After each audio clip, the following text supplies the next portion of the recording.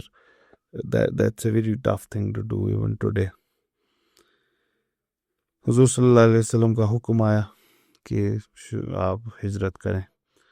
अपने फ्लॉक को पहले उन्होंने कहा कि आप हिजरत करें, and they began to leave for Medina ahead of him. तो हुजूर सल्लल्लाहु अलैहि वसल्लम अभी मक्का में ही रहे, लेकिन बाकी सब लोगों से कहा कि आप लोग शिफ्ट हो जाएं एक एक करके छोटी छोटी टुकड़ियों में, so as to attract the least attention.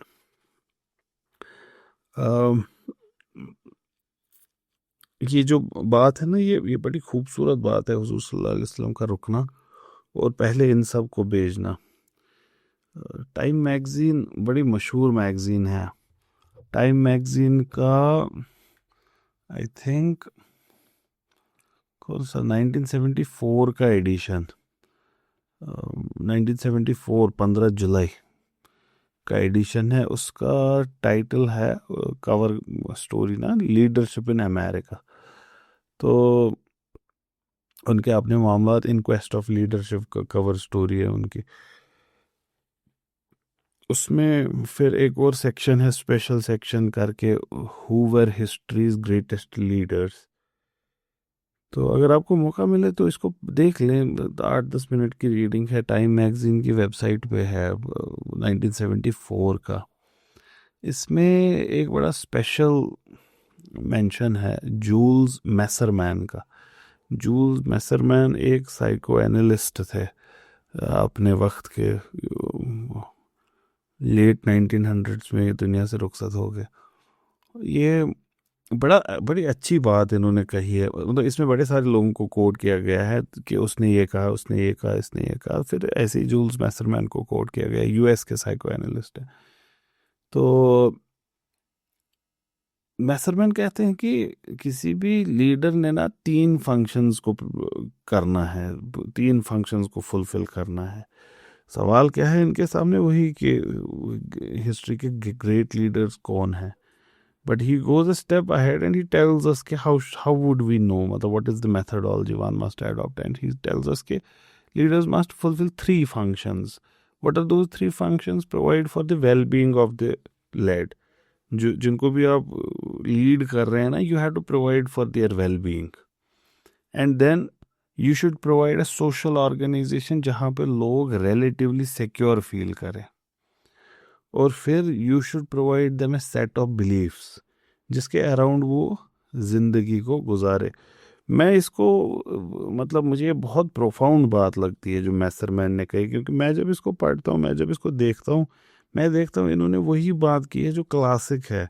He is talking about, when he says कि provide for well being of the led, he is talking about the material well being. Well being of the led का मतलब क्या हुआ? उनको रोटी होना चाहिए, कपड़ा होना चाहिए, मकान होना चाहिए। They should feel relatively safe in that setting which the leader provides them. So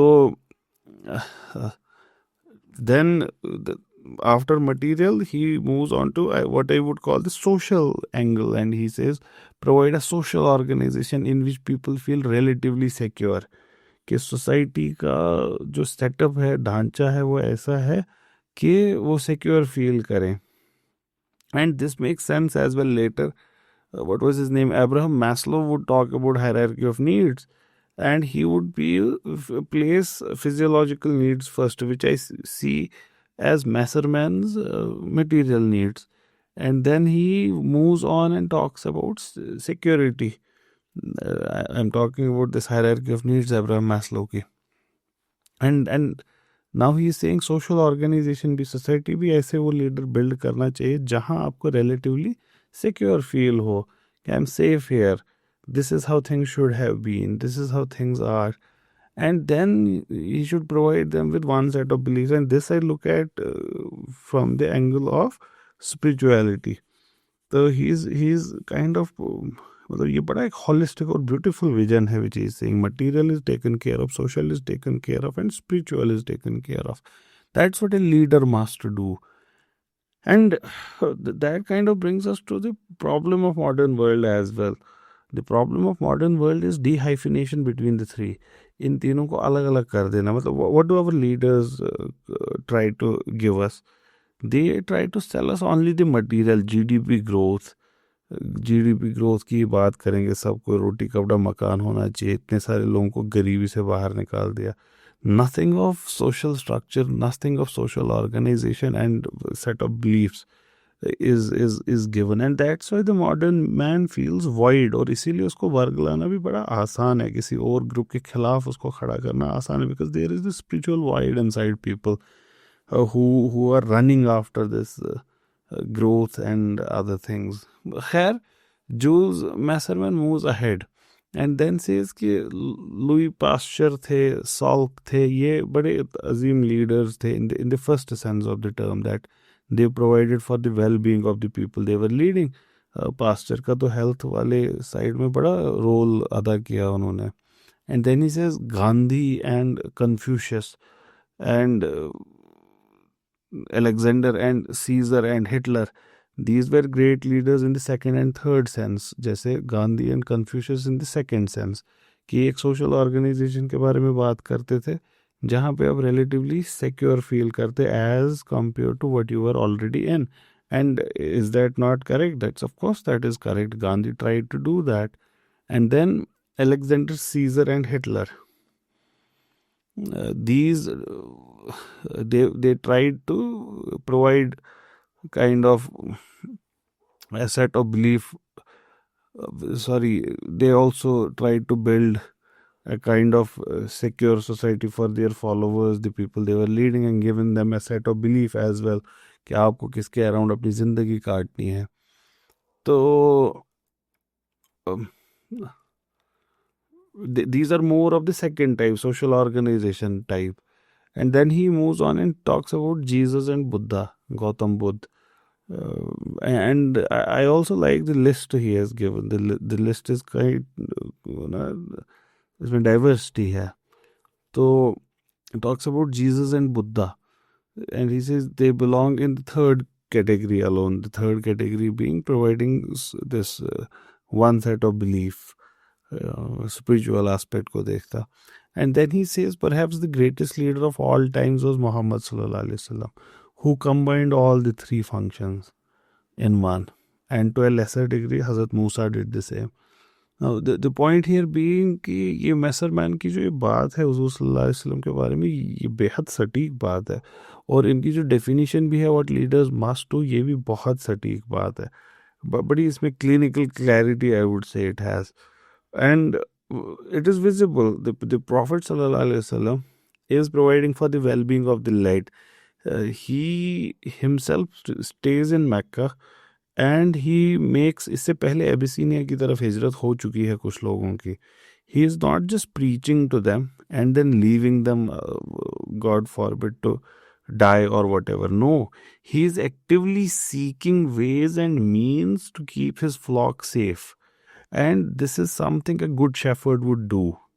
Keep his flock safe. And that is very unlike modern leaders. Modern leaders, they would make their bellies fat and you would be drenched in blood. They would want you to fight their wars while they would be screaming from their war rooms and directing your movement. But that's not the example Huzur Sallallahu Alaihi Wasallam is setting. He is at the forefront of the war. He is himself there. And he is trying to make sure that the people he is leading, they are well off. उनकी safety पहले matter करती है कि how can I leave and keep them here? No, that's not how a leader is. And then the Prophet cared for the community, he cares for us as well. His care wasn't limited to his immediate ashab. His care, his love, his affection, and उनके दिल में ख्वाहिश अच्छा होने की, it extends beyond time. And it extends till the last moment जब ये कायनात को ख़त्म करने का ऐलान किया जाएगा, उस वक्त तक हुजूर सल्लल्लाहु, और उसके बाद भी perhaps, because he is Shafi and he has promised that he is going to handhold us into Jannah inshallah. So provide for the well-being of the led, and he would make sure, we would see in time as well कि कैसे he would try to keep this flock together and safe in whatever ways he could have. And now he is asking them to leave one by one, छोटे छोटे groups में. लेकिन मक्का जैसा जो शहर है, इसमें to leave unobserved was impossible. आपके रिश्तेदार, fathers, mothers, brothers, sisters, uncles, aunts, cousins, they would quickly realize you are missing. ये एक टाइटली नेट सोसाइटी है. आज से 1400 साल पुरानी बात की. आज भी लगभग हमारी सोसाइटीज़ में तो पता ही होता है हमसायगी में क्या चल रहा है, नेबरहुड में कौन नया आया है, कौन नहीं आया है. हाँ, बड़े शहरों में थोड़ा कम है, लेकिन उसके बावजूद पता तो होती है लगभग मोहल्ले के मामला जहाँ पे आप काफ़ी सालों से रह रहे हैं. कम या ज़्यादा हो सकता है, ट्रू, लेकिन कॉस्मोपॉलिटन में तो ऑफ कोर्स नहीं पता रहती है, लेकिन हमारी सोसाइटीज़ में तो रहते हैं.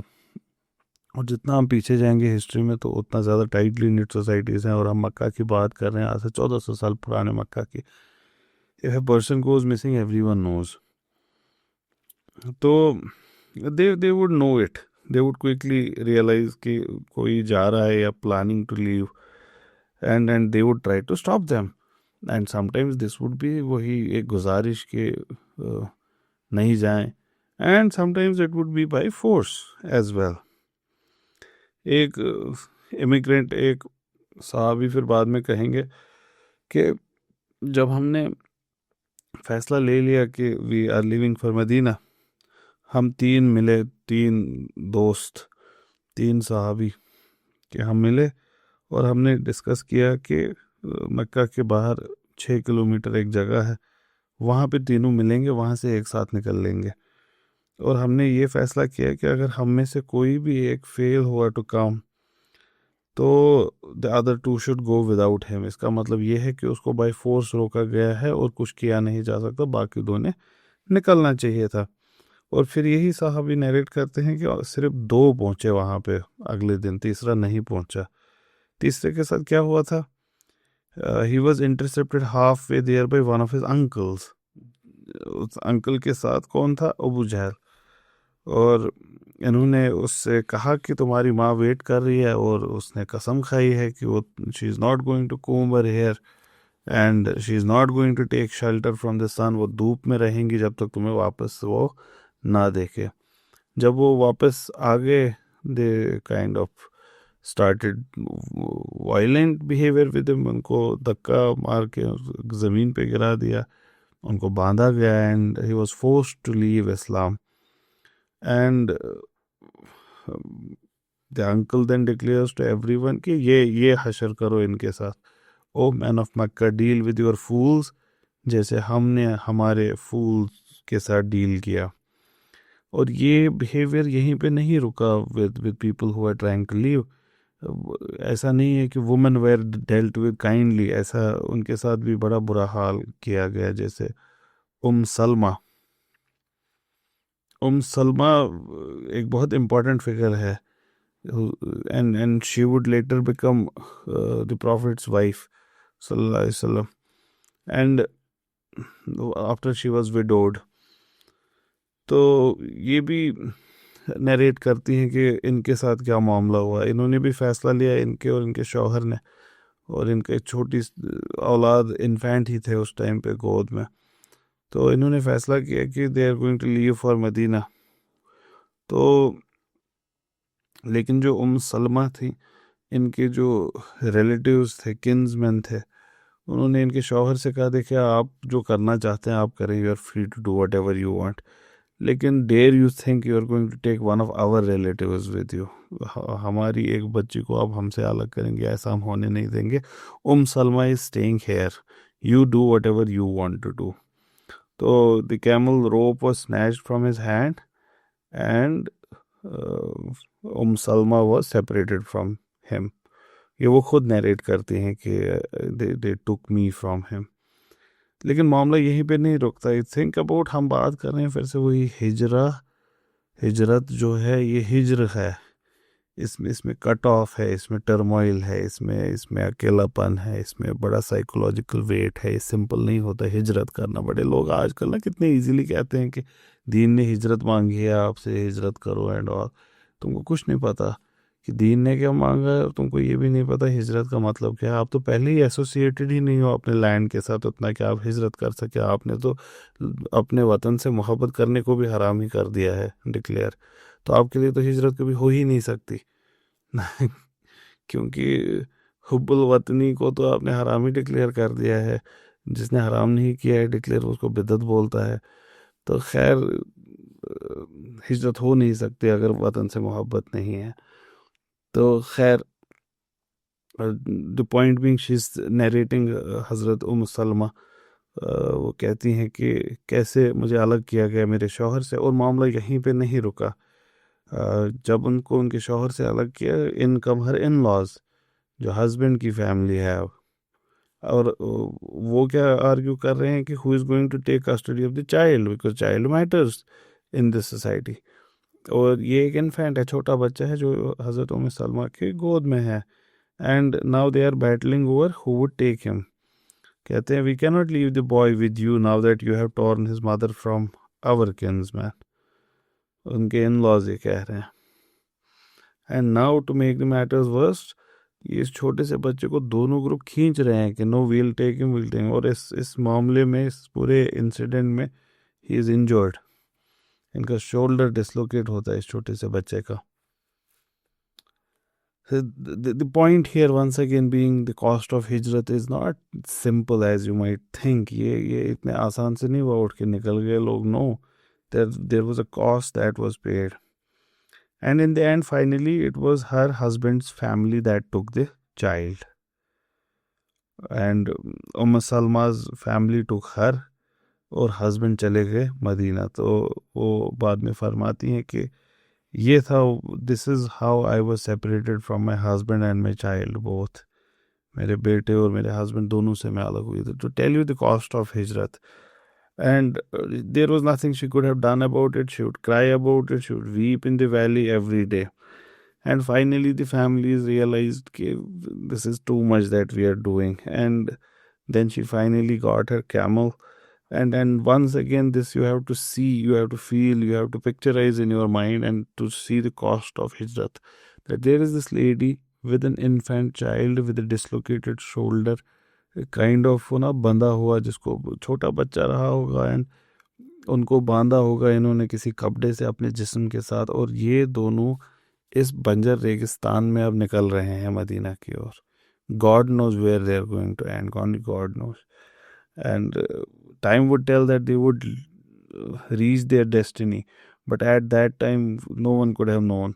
And probably, truth be told, they should not have reached their destiny. Why would anyone reach his or her destiny when you are leaving into a desert all alone with an infant? So she says, I saddled my camel and took my son in my arms and set forth for my husband in Medina. Not a soul was with me. कोई नहीं था मेरे साथ, मैं अकेली निकली थी. तो खैर, that is the cost of emigration. And that's what hijrat meant. Hijrat was not a kind of excursion. It was not a picnic. It was something which was harsher than what most Muslims have ever felt. And it meant a young man beaten into submission by his own relatives. It meant the lonely resolve of a young woman and her injured infant riding unaccompanied through the desert. It meant the desperate attempts of family to hang on to them. It meant the echoing absence of what would leave behind them. And you think of those मिट्टी के वो घर, एक floor का, जिसके दरवाजे हवाओं से खुल रहे, बंद हो रहे हैं, एंड अंदर खाली है, as if death has taken place in that house. You think of that echoes in those, उसमें जो बच्चों के किलकारियाँ कुछ दिन पहले रही होगी और अब वो खामोश है. That is what hijrat is. And with each departure, the loneliness is increasing. With each departure, the problems are magnified. With each departure, the torture would also get magnified. And more so, ये जो eco है इस खामोशी का, जो एक घर खाली हो जाता है किसी के जाने से, ये इको और ज़्यादा प्रोमिनेंट होगा जब बड़ी फिगर्स लाइक हज़रत उमर, हज़रत उस्मान, दे वुड लीव. क्योंकि ये फ्रिंज भी नहीं है, ये कोई साइड में नहीं है. These are central part of this society. These are from the elite, and they were high profile figures, and when they would leave, there are bigger spaces that would become empty. 622 का जो summer का time था, this is how it went. एक एक करके एक एक घर खाली हो रहा है, अबेंडेंट. एंड लोग जब गुजरते ऐसे घरों के सामने से, दे वुड सी कि हवाओं से कैसे इनके दरवाजे खुल रहे, बंद हो रहे हैं, moving to and fro. And एक कमरे कैसे खाली हैं जो कल तक इतने काइंड ऑफ झूम रहे होते थे by the presence of great humans. And ये जो ये ह्यूमन है ना, humans have the spirit inside them. और जिन घरों में वो होते हैं, आप देखिए उनका हाल, जिन घरों में से इंसान निकलते हैं और नहीं दाखिल होते वापस, क्या होता है, नेचर रिक्लेम्स देम कि तुम्हारे अंदर अब कोई स्प्रिट नहीं रहा है, तुम आ जाओ, तुमको मैं खा जाता हूँ. एंड चाहे वो फिर कितना भी बुरा कंक्रीट का घर हो, life finds a way, and mother earth finds a way of reclaiming it. And ऐसी जगहों का मामला फिर आपको दिखेगा अगर आप महसूस कर पाएंगे कैसे वो स्प्रिटलेस होते हैं, और इंसान के होने से probably why the English understood it, and they used two different terms for constructions. They would call, if it is without the spiritual element, they would call it a house. Otherwise, they would call it a home. जहाँ पे इंसान होंगे तब वो home होगा, otherwise वो house होगा, वो होम नहीं है. तो sometimes you say without mother it's a house, with her it's a home. तो जब जब तक ये स्प्रिट नहीं होगा, and these houses are now without spirit, and the spirit has left them, they are dead. Khair, and then they would pass with another house and they would see the same thing and they would realize कि okay, one more family has left. By early September, लगभग hundreds of men, women and children, they had done the hijrat. Some leading Meccans like Abu Jahl, they tried to make light of it. कि कोई नहीं रोना इनके जाने पे, जाना है तो जाएं, who cares. लेकिन दिल तो है, दिल का क्या कीजिए. तो लोगों ने रोया, लोग रोए भी, रिश्तेदार भी थे, लोगों के रिश्ते भी थे. आपके जिस्म का एक हिस्सा आपसे अलग हो रहा है, तो ये सबके लिए आसान नहीं होता कि वो इसके साथ डील करे. It felt as though their close kin had been taken from them.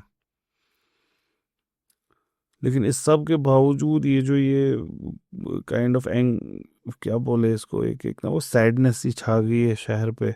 इस सब के अंदर there still is anguish and anger, and that is focused on the prophet सल्लल्लाहु अलैहि वसल्लम. He is the cause of all of this suffering. He has done it. It is because of him that all of this is happening. And Leslie Hazleton says कि शायद अक्लमंदी यही होती कि हुजूर सल्लल्लाहु अलैहि वसल्लम भी इन लोगों के साथ निकल गए होते. लेकिन he was determined to stay in Mecca, कि ना, मैं अभी यहीं रहूँगा जब तक जितना हो सके उतने सारे लोग निकल ना जाए. Till all of them are gone, जिस हद तक हो सके तब तक मैं यहीं पे रुकूंगा. And once again brings us to that Masterman quote I talked about earlier in the session, that the leader has to provide. लेकिन हमारे वक्त में क्या होता है, लीडर पहले ना, पहले तुम मेरा देखो फिर देखते हैं बाकी सबका. पहले मुझे तुम इमिग्रेट कराओ फिर देखते हैं बाकी लोगों का. It's a very sad state of affairs that we are living in now. There are certain people who are concerned about the danger staying in Mecca posed to the Prophet sallallahu alaihi wasallam, more so when the community is also thin now, people have left. तो दो सबसे नज़दीकी companions हज़रत अली अलैहिस्सलाम और हज़रत अबू बकर रज़ी अल्लाह ताला अन्हु, ये रुके उनके साथ. And probably because they were concerned, or probably the Prophet asked them to stay. But then the time ran out, the line grew short, and came their turn. And this was aggravated by another kind of horrific news, one would say. What would have made the matter worse? Nothing could have made it worse than what happens now. You remember Al-Mutim, the person who gave Prophet sallallahu alaihi wasallam protection when the Prophet sallallahu alaihi wasallam went to Taif and could not find one there. So Al-Mutim dies this moment. And sometimes we think our मामलात are tough.